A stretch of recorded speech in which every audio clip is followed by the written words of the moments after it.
there is, in fact, in that doorway, Ian standing, doing something on his mobile phone, wearing his jeans. But I couldn't see that. I thought the door was a sort of rich green. So I'm going to ignore that. I'm not putting a person in my picture. Okay, I just thought you'd be interested to see, you know, what it. Yes, what it does show is the beautiful marking round here, doesn't it? Yeah, and just where the interesting little marks are, if you look at it, just these little marks that say this is where there's a stone. Wow, you know, interesting. Right, now I'm proposing to do this by laying down a groundwork, if you like, underpainting, which will be worked on top probably next week because of the time it takes to do these things. And we've already wasted 5 minutes trying to get the thing to work. Okay, so I've done my drawing. Freehand. I'm still chuffed about that, that I can actually do it freehand. And I don't actually need to look at it particularly for the moment. And I've got a nice big brush. This is 12. It's a 12. It's a big, big brush. And I have wet some of the paints. Now what I'm going to do is to look at this wall here. Incidentally, somebody asked me to get a picture. Somebody asked me to do their picture for them. Was that you? Right, that's you then. Right. If you look at this wall, and when you're looking at your own picture, examine the brickwork and the stonework around it, I can see quite a lot of colours. There's purples, and there is a sort of creamy brown there, and there's blues here, and quite a lot of different colours I can see. So what I'm going to do is to just put down colour, just like that. Just let it float around. And I'm not even going to worry about where this joins that or where this joins that. I'm just going to float colours, or even where this happens and that happens. You know, I'm just going to float colours on the surface. So I can do it two ways. I can float the colour very sloshy on the white paper. It's probably more controllable like that, but it can give you hard edges. The other way would be to paint the whole thing in water and then just go, just enjoy yourself. You know? So, which one shall I adopt? Half and half. Half and half, right, okay. Demonstrate us both. Yeah, oh, right, okay. So, if I paint this with water here, I can use any of those spots because they're all clean at the moment. They won't end up all clean, but yeah.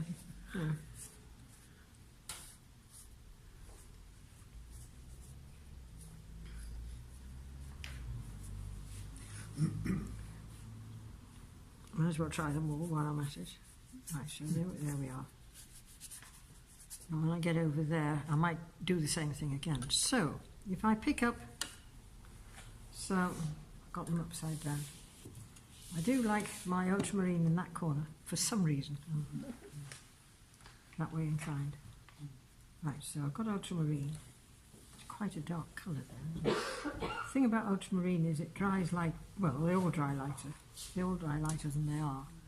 I'm going to add just a little bit more. Now bear in mind that you've got colour. You've got water on the page. So what you're doing is adding water, and it just sort of.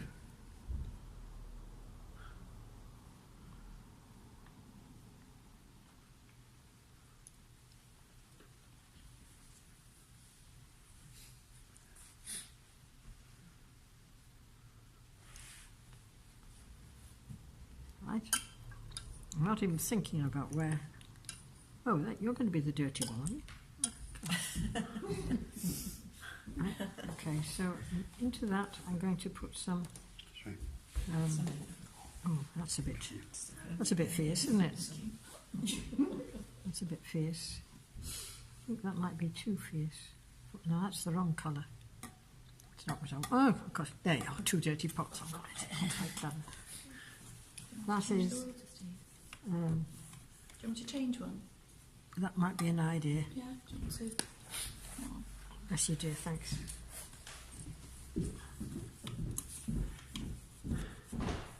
Right, so that's not the colour I want. I think this is more the colour I want. Yes, that's better. This is raw sienna. No, it isn't. It's raw umber. This is raw umber, and I think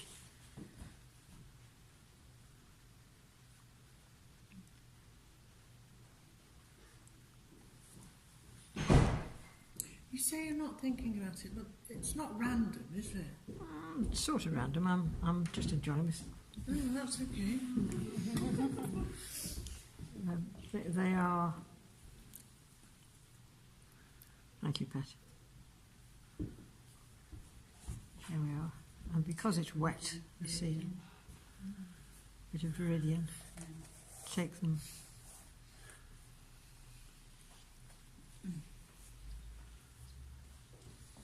What was the brown one? Sorry, Steve. Raw umber.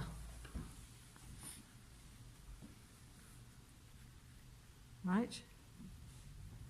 Or is there anything else I can think to put in? I think, well, we could put a bit of sienna in. I'm using raw sienna. Raw sienna is opaque. Sorry, start again. Raw sienna is transparent.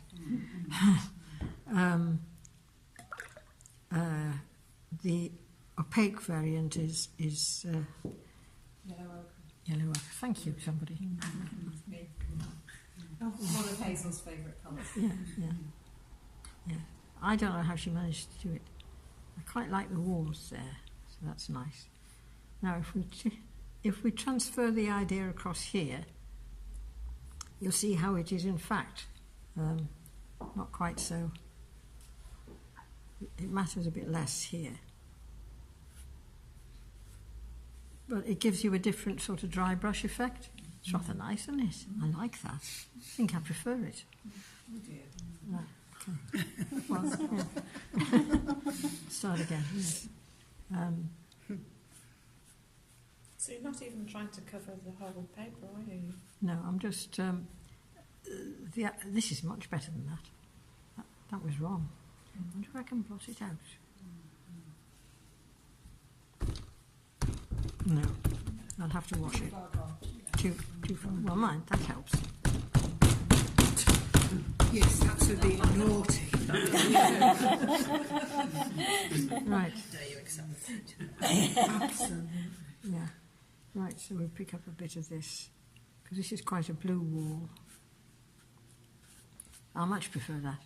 Much prefer that, yes. That's great. It's quite dark up here, so. And it's gone different colours, hasn't it? And there's some here. This, these little white pieces are one of the places where we can use opaque white afterwards. So you know, you'll learn a bit about that. And then we want a bit more of this colour down here, because it actually is quite good at suggesting the gravel and the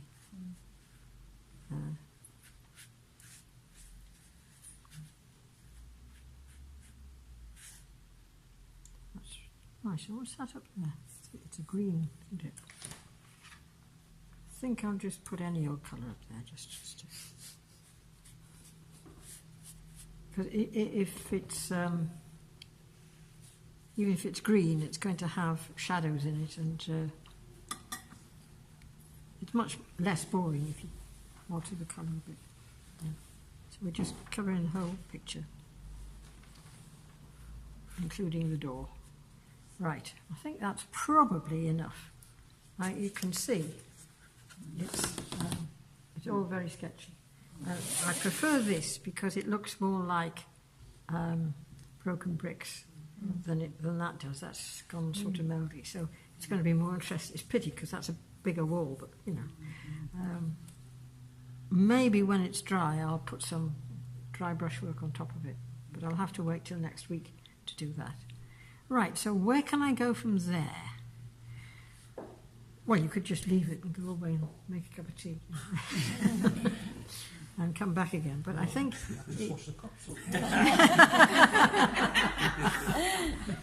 but I think we can probably go back in now and start to make some definition about what we're doing. Think a bit more carefully about what we're doing. So if I now decide that I'm going to use the blue,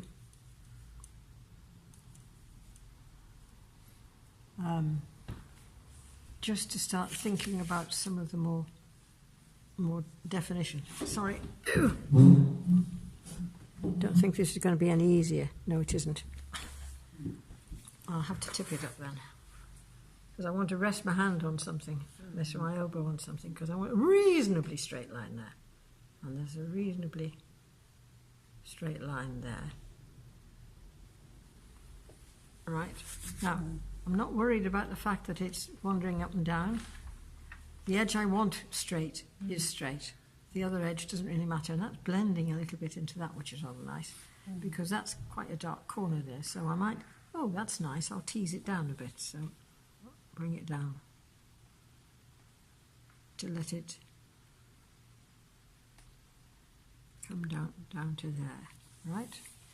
Now, I could just take that navy ultramarine and put in all the little darks around here, but that's boring. Let's do something different. Let's not use the... So this is all about... I want a dark, but I don't want a dark that's boring. So I don't make all my shadows the same colour. I choose a colour that's either near or exactly opposite to what is actually there. So there's a little patch of dark here. And if we make it wander under there, that's rather nice, because that's what happens. And yes, okay, so it is down here as well. Might have to go in darker there. And take it along a bit. And introduce it here for the next one. And that's enough of that colour. Let's find something else. What else did I use? Well, I used Viridian, didn't I? It's being a bit daring, putting Viridian up there. Let's see what happens, shall we? It's part of the fun, So this comes like that. That I think is a bit extreme. So I will take it out. Because Viridian is a lifting colour. I take it out, which it isn't doing because it's decided it was going to be difficult.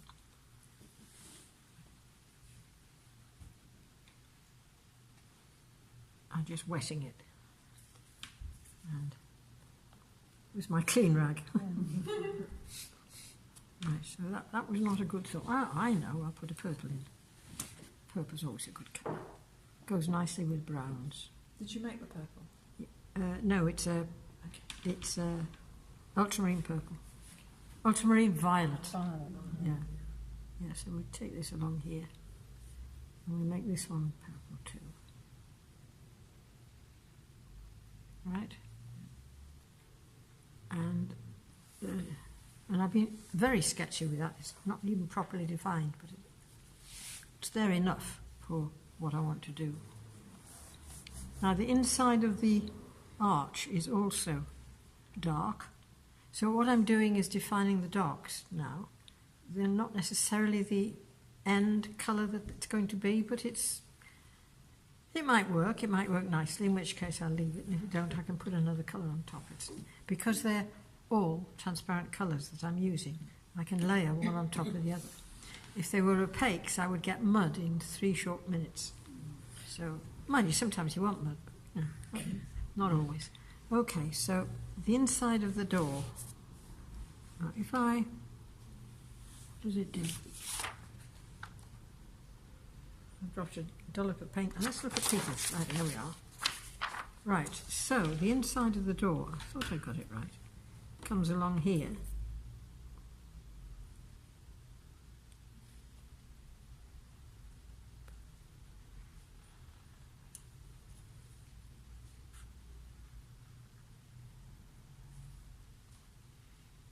Yeah, comes along here, and in fact I can take it over there because that's really dark, isn't it? But I'll behave myself for the time being. Right, so I'm going to take it down here, and again, the edge I want is straight. I'm not worried about the other one. I want that edge straight round the door. I'm not worried about this one too much. I can alter that to fit. I can take that back if I want to straighten it off a bit. Just push it back. Because I'll probably go over that. It's not really dark enough, but it'll do for the time being. And then there's the edge of the step, which is about here,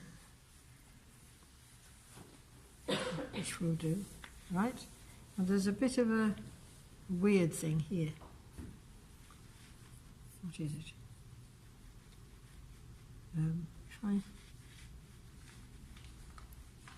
It's a, I think it's a trough, actually, isn't it? So take it like that.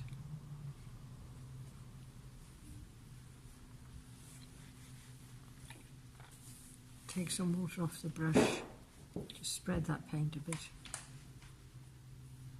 and then find something else. This is also, now this is drying, you see, so I'm now getting a bit of rough cast sort of effect there, which is rather nice. So the picture is beginning to come. Yeah. Right, and all I'm doing is putting darks in not very serious colours. You know, I'm playing around with the colour while I'm doing it. That said, the path is definitely blue. Whichever way we look at it, the path is definitely blue. So, Do it red then. You've well, got the idea, isn't it? yes, he's got the idea more than someone. Right. So, if we do that,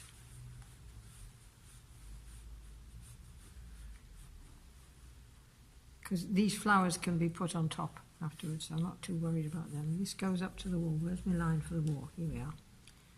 Right, don't particularly want that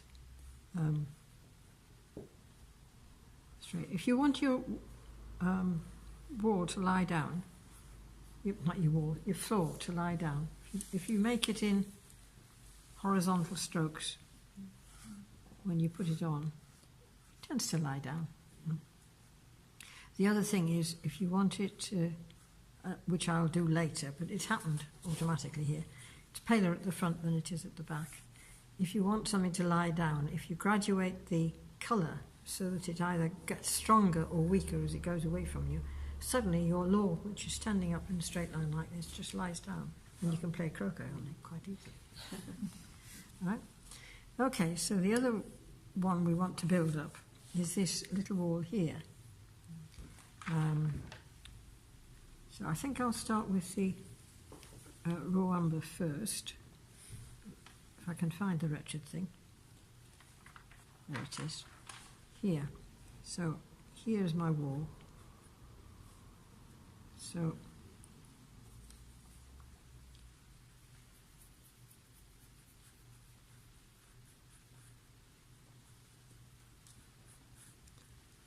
it's coming and going. I'm going to add a little bit of purple into that. A little bit of purple, Steve. You know, be circumspect at this stage. Because purple's a nice colour. It goes nicely into the brown without being too dramatically different. And that can take us into the blue, can't it? So we can do the voila. And maybe I will do something with that later, but basically the sort of thing. When I come to put the rocks in, there's a sort of little indiscretion here, which might be nice to make something of later when I've got the thing more or less sorted as to where it actually is. And I think we'll just put a bit of that there. Yeah, okay. And then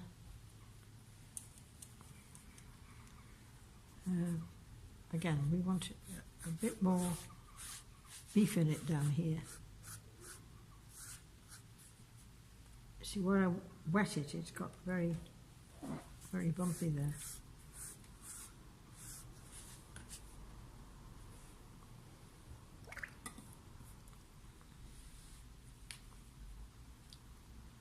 Again, I'm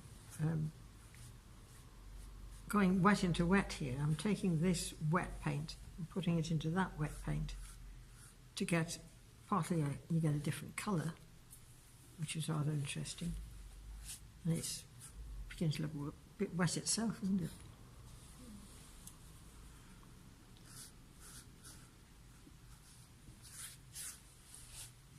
Right, so I think that sort of explains what the picture is all about. I think that's probably enough painting for me, because if I don't stop now, you won't get any time to paint. I prefer this idea to that idea, right? I'm sure you agree.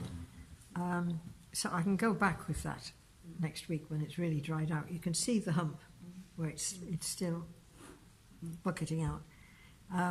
Once you've got these colours on, and they were very, very random, I looked at the picture to see what colours I could see in it and tried to put them all over the picture.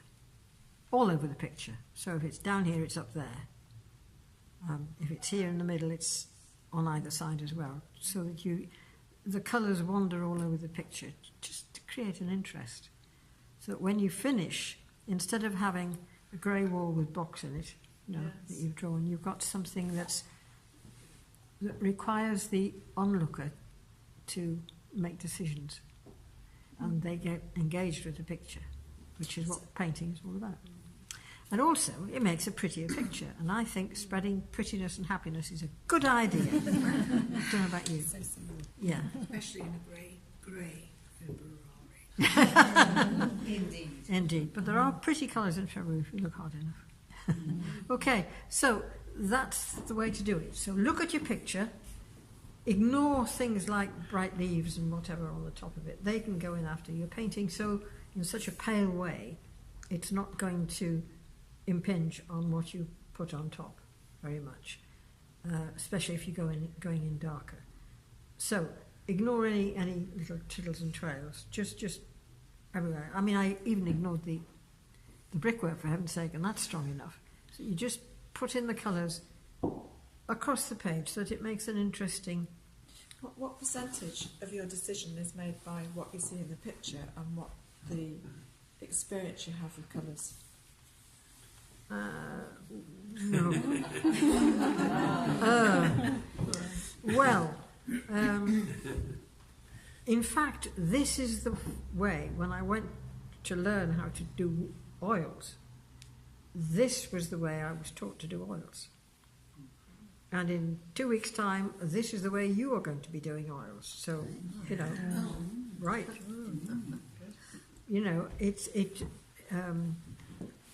My teacher was saying, beyond putting, this is a brownstone building, so I'll put brown stones in all the way up, and they go that way here and they go that way there. And it makes a picture that you can read, and in fact, which I sold, which is why I decided I'd better learn about how to paint.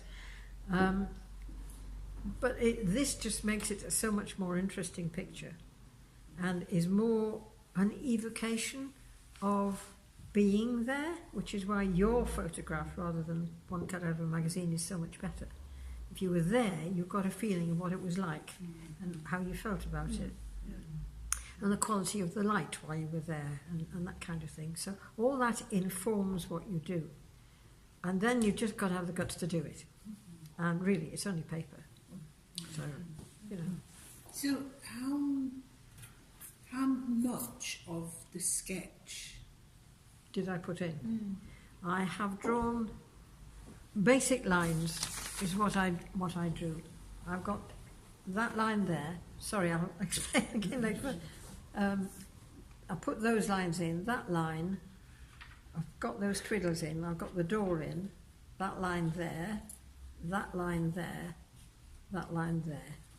Basically, that was all. I didn't attempt to draw these because they'll come out different anyway. So, if you put them in carefully in pencil, you paint around them to leave them. That didn't work.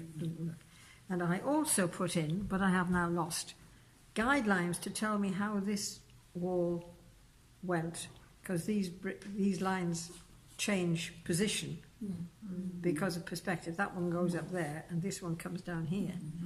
You don't need to know that because you know it. And the straight one is about there, maybe a bit lower, about eye height. So that's a straight. And then as they get slightly more skewed as you go up. So I just put a few lines in to help me, but I've lost them, so I don't need to bother. Just got to pick them up when I start to put the edges of the bricks in. Stones, beg your pardon. Right? So very little drawing, because you're doing it with paint. Right? And just make the colours as random as you can, and try not to be too careful. Don't say, I put it there, and then I put it there. Just put it in. Just put it in. Say, I like it there, I like it here, I like it there. Okay? Okay? Don't be too careful. Enjoy it.